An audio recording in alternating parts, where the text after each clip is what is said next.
on, all of you are here pretty much for the GMO bill. There are 65 of you that would like to speak.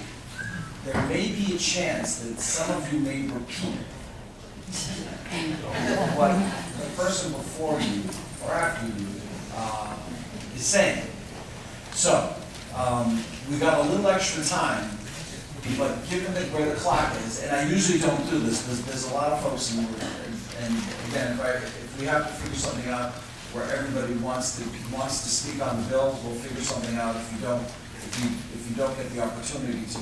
But if you feel that the point has been made, and you feel that you're in solidarity with that person that spoke, then defer to that feeling. If not, you're welcome to come up, but again, it's tight, so there may be some people that will not be able to speak. Again, that doesn't mean that you're not going to have the opportunity to come and speak to us and to the committee, or again, given where we're at the end, I'll figure out what we do. But again, this is the little constraint that we have right now. So I'm going to start off with folks, and I appreciate your patience, and I appreciate the opportunity that you folks are giving yourselves and giving everyone. And again, I have that thing going off for a reason. I said 3 minutes, but I may cut you off shorter, so speak from your heart. I know the statistics are powerful, throw them at us, but again, we want to hear your stories as well. So in that, I will call Greg Costa. And please, let's respect each other in the room. We don't have to agree with each other. We don't have to be on the same side with each other, but let's respect each other in the room. Okay? Welcome. Well, thank you very much, Mr. Chairman, members of the committee. Really appreciate the time here. My name is Gregory Costa. I'm Northeast Director of State Affairs for the Grocery Manufacturers Association, which is an association that is the voice of 300 leading food, beverage, and consumer product companies that participate in commerce here in Massachusetts and around the country. On behalf of the GMA, I'd like to take the opportunity to register our opposition to House Bills 1936, 2037, and 2093. The Organization of Food and Agriculture Organization of the United Nations, the American Medical Association, said that foods and beverages that contain genetically engineered ingredients are safe and that they're materially no different than products that don't contain genetically modified ingredients. Could you speak into the microphone so folks GMA supports the rigorous science-based federal regulatory framework for agricultural biotechnology products. The FDA oversees the use of biotechnology in food in collaboration with the U.S. Department of Agriculture and the U.S. Environmental Protection Agency to ensure its safe use. GMA and our members stand by the findings and directives of these organizations. The concept of mandatory labeling of food products containing genetically engineered ingredients is misguided as we see it and unnecessary. The FDA regulates the introduction and labeling of biotech foods to the entire U.S. marketplace, and producers are legally responsible to the FDA for the safety and wholesomeness of any food products placed on the market. All foods, whether or not they are produced using biotechnology, are regulated by the FDA for their individual safety, toxicity, and presence of allergens. Current FDA policy requires labels to provide consumers with information on the composition and nutritional aspects of the foods, as well as on any health or safety aspects pertaining to the food. If a food derived from modern biotechnology affects any of these aspects, current FDA policy would require that the food be labeled as such. So what we're seeing in the grocery stores today is consistent with long-held policies that what the FDA labels for is safety and nutrition. And that's why you may see labels regarding allergens and things like that. That's a safety issue. And as there has never been any proof as found by the United States government to the contrary, what we have is a complete similarity between GMO and non-GMO foods. So we support the labeling policies of the Federal Food and Drug, the United States Federal Food and Drug Administration. If this legislation is based on a matter of consumer choice, individuals who make a personal decision not to consume foods containing genetically modified ingredients can easily avoid those products simply by purchasing products that are certified organic. In Massachusetts and throughout the U.S., consumers already have access to a wide variety of product choices that are certified as organic under the U.S. Department of Agriculture's National Organic Program. These consumers can also purchase products that companies have voluntarily labeled as not containing genetically modified ingredients. Current federal law already allows for such voluntary labeling so long as the information is accurate, truthful, and avoids misleading consumers about their food. Recently, the FDA has reasserted its guidance on making voluntary food label statements about the presence or absence of ingredients derived from modern biotechnology, including guidance on truthful, non-misleading terminology appropriate for this use. For information on that, you can go to the FDA publications, and I cite that in my statement to you. Given that the FDA and numerous other scientific and regulatory bodies have determined that food products containing genetically modified ingredients are safe and that they are materially no different from their traditional counterparts, a mandatory label declaring the presence of genetically modified ingredients in a product does not provide the consumer with any useful information or actionable information. Limited space on a food label should be reserved for the critically important food safety and nutritional information that can allow consumers to make safe and healthful food choices. Finally, it's worth noting that the International Dairy Foods Association versus Amestor, the court held that food manufacturers cannot be compelled to label dairy products as having been made with milk from cows administered RBST. Specifically, the court found consumer interest alone was insufficient to justify requiring products manufacturers to publish the functional equivalent of a warning label. And that's, we bring that into it because there's a direct correlation between these two. I thank you for your time. I'm sure I've come close to or gone over 3 minutes, but I can take any questions as well from the committee. Well, thank you for coming this morning. Again, without commenting on specifics of the bill, but generally, what's the problem with labels? I mean, generally, just to inform consumers, we have some folks that have some strong opinions. A very good question. I may not spend as much time as other folks, and vice versa, but I'm just wondering, That's a very good question. people that are sensitive. I understood. The concept of this label, though, is to portray this type of food as somehow different, somehow less valuable than other food. And I understand. I just wonder, right now, maybe you go to a restaurant, and there's some labeling on calories and things of that nature. I mean, depending on who you are, you might see it in that same sense.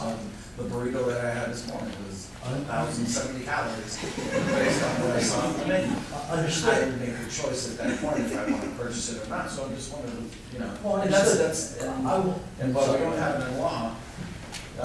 This is something that has been discussed just on that particular issue. So I just wonder, what's the big deal with this? The big deal is, when I'm finished here today, and you're going to listen to a lot of people who truly believe and I truly respect their findings and their beliefs, but they're going to come here and tell you that we need labeling because this food.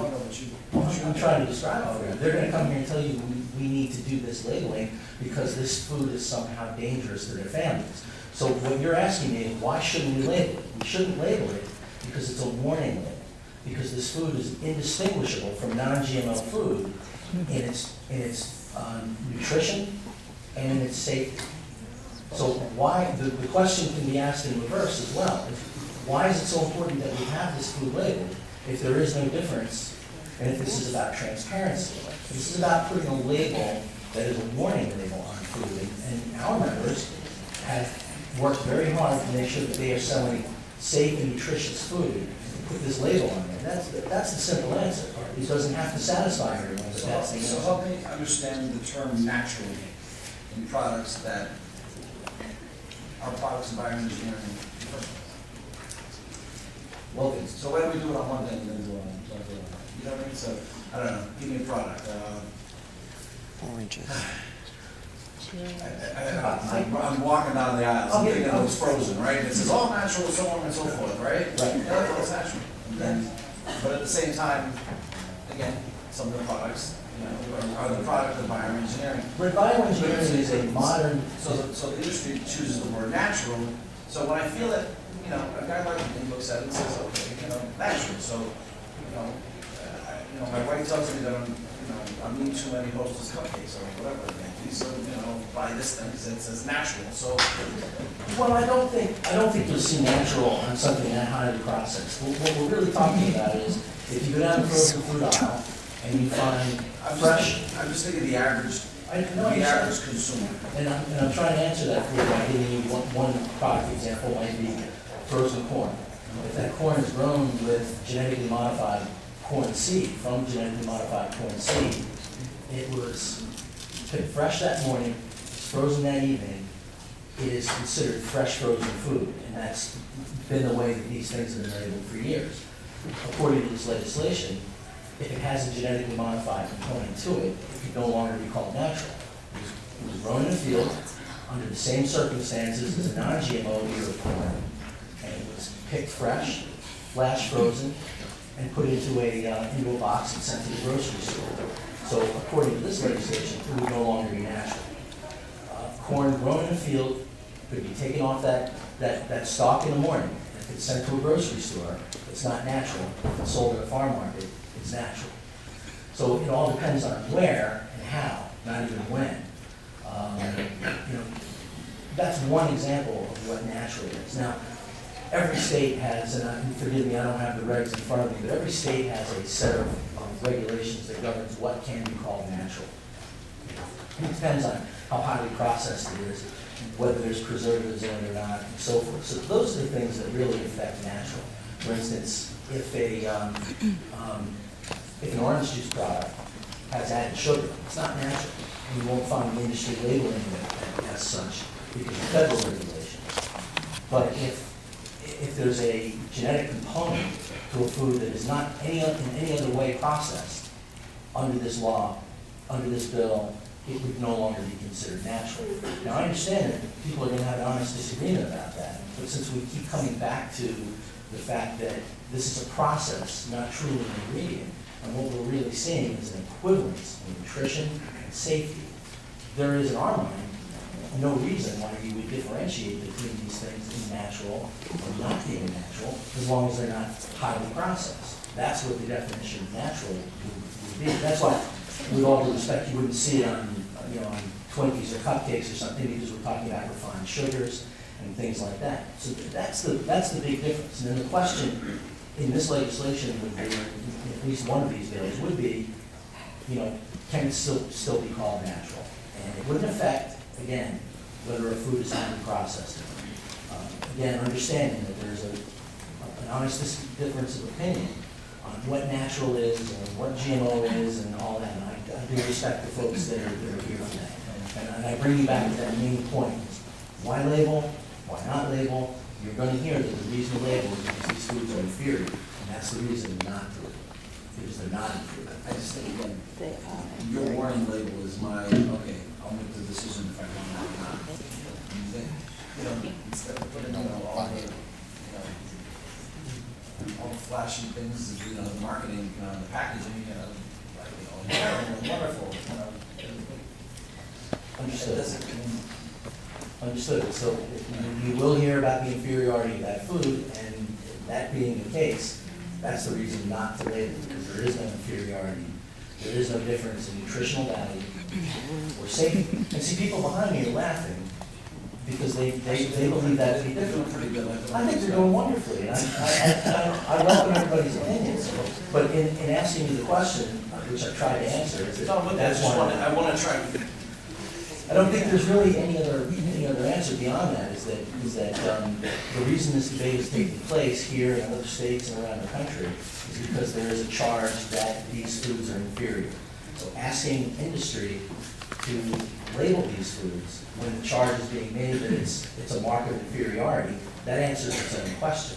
It doesn't mean that people are wrong in some cases to want that. I don't disagree with the folks that come here and ask for it, but when an objective policymaker and decision maker like yourself asks me why, the only answer I can give you is because it's being used as a mark of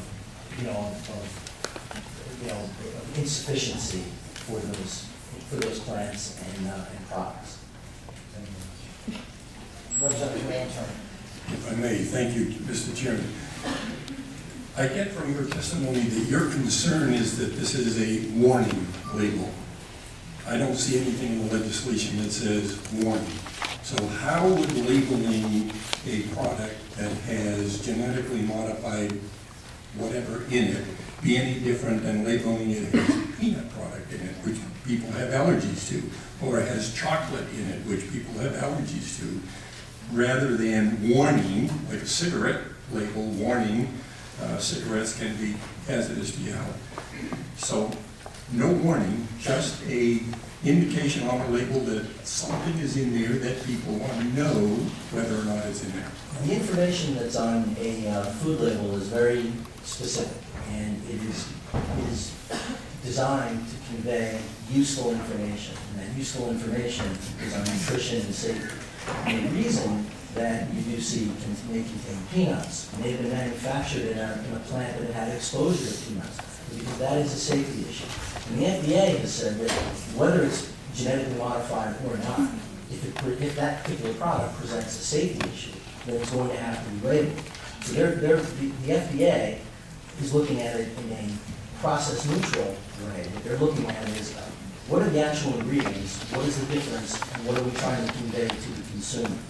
So as I explained to the chairman, again, we see it, and I appreciate that it doesn't, that the legislation doesn't call for a warning this food may contain. I appreciate that. But we think, given the value arguments that are being made on this food, that it is the substance of a warning label, and it does not convey useful information, since there is no nutritional or safety difference between GMO and non-GMO food. Again, there's the non-GMO project and the certified organic process that are both administered by or overseen by the United States government.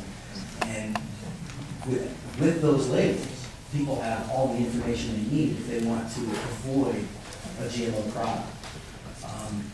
Believe me, manufacturers, processors do not go to the trouble of avoiding GMO ingredients only to not label it non-GMO. So the distinction is out there currently, and anyone can shop, in fact, not anyone with the means can shop in the organic aisle and can look for these labels. One of the fears that we have is that people are going to be put off from eating nutritious, safe foods because of this label, and be driven into either not buying certain foods or only buying those foods when they're available organically. Just one quick follow-up, Mr. Chairman. But isn't that the right of the public to be able to say, this is in it and I don't want it because that's... Come on, come on, folks. Sorry. Absolutely. Thank you. The rest of you, come on. Absolutely, and that's why the organic certified and the non-GMO certified labels do that, serve that purpose. Thank you. Representative Lewis? Just wanted to ask a question, clarify something. I think you referenced, did you say that under current, law and FDA guidelines, a food manufacturer that makes a product that has, no GMO ingredients can label it as such? What is the current status for those manufacturers and their products? There are two processes. One is called the non-GMO project, which is basically a private process, but it is certified by the Department of Agriculture. And if a manufacturer adheres to the principles of the non-GMO project and can demonstrate that, then they can label this is a non-GMO product. Similarly, all organic food is inclusive of non-GMO. You can't be both organic and have GMO components. So those products are out there and are... If you're not, I understand the organic point, but if you're not organic, but you do want to, so how prevalent is this? How many products are pursued as an labeled as non-GMO? I can't tell you the total number of products, but it's quite prevalent, and as I suggested a manufacturer would generally not go to the extra trouble of making sure that they had a demonstrated non-GMO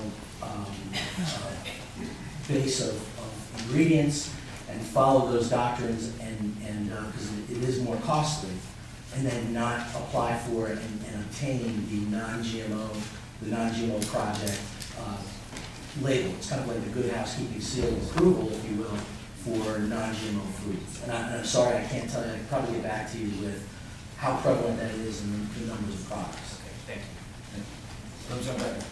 Thank you, Mr. Chairman.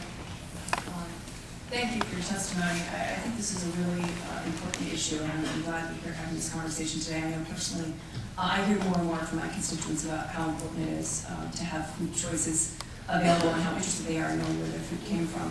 I guess I want to echo the chairman's question initially about, what kind of information can be asked for and should be provided. And I guess I just wanted to comment and allow you to comment on my concerns, I guess, about your response.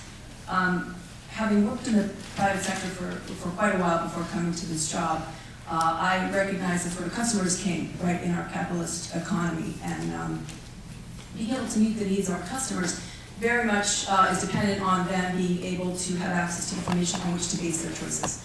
And those companies which best meet consumer choices are the ones that succeed, and those that don't and don't thrive, as we all know. I guess my question to you would be, your comment sort of takes us down a slippery slope in saying that the consumer does not have the right to certain information that they would use to make that type of decision. And I guess I would ask you, where do you draw that line? What type of information do consumers have a right to, and what do they not have a right to? I don't think there's any information that they do not have a right to have. There are basic assumptions that must be made, and approximately 78 to 82% of the corn, soybean, and cotton crops, which cottonseed is a very prevalent, cottonseed oil is a very prevalent ingredient, are GMO. It is a very safe assumption that many processed foods have GMO-derived ingredients. The organic and the non-GMO label do not. And so, in the affirmative, the labeling is being done. It's being done on a voluntary basis. I think that if following your logic, which I think is estimable, I mean, listen, I'm sure that many of our members include, try to go as far as they can to make sure that people know what's in their product. You might see 0 calories on the top of the label. It's also labeled in the government mandated that going back. So I think that's what you're alluding to, is that this information can be out there due to antitrust reasons. I mean, I don't think that the industry ever has or can get together and decide, well, this is how we're going to handle this. So in fairness to the industry, that's just not done. In answering your question, I think we come back to the information that consumers should have is it safe, is it nutritious, and safe and nutritious at these levels. Then if the consumer is interested in non-GMO foods, again, you can go to the non-GMO certified and the organic certified. So it's not a matter of keeping information from people. It's a matter of making assumptions about what is in the food supply that has been deemed safe and nutritious by our federal government, and then making a decision if it's something you don't want by going to the organic aisle or elsewhere in the store and looking for the non-GMO project label. I know I've given that answer 3 times, and I'm not trying to obfuscate it. I'm trying to be very clear that it's that simple. There aren't multiple answers to it, is that the information is available because there are many products out there that are organic or non-GMO and they are labeled as such. There are many products out there that simply are not derived from GMO foods that typically may not be labeled, but if it has corn, soy, cottonseed in it, then it's probably only going to be labeled as organic or non-GMO if that's the case, with upwards of 90% of that portion of the food supply coming from GMO crops. And the reason for the GMO crops, and you will hear from very knowledgeable people here who will tell you what the problems are with those. But the reason for that is that it's a more efficient form of farming. It's a type of farming that allows for the consumption of less land, and less water. There are a lot of reasons for why farmers have adapted to the non-GMO seeds as they've come on the market. My apologies.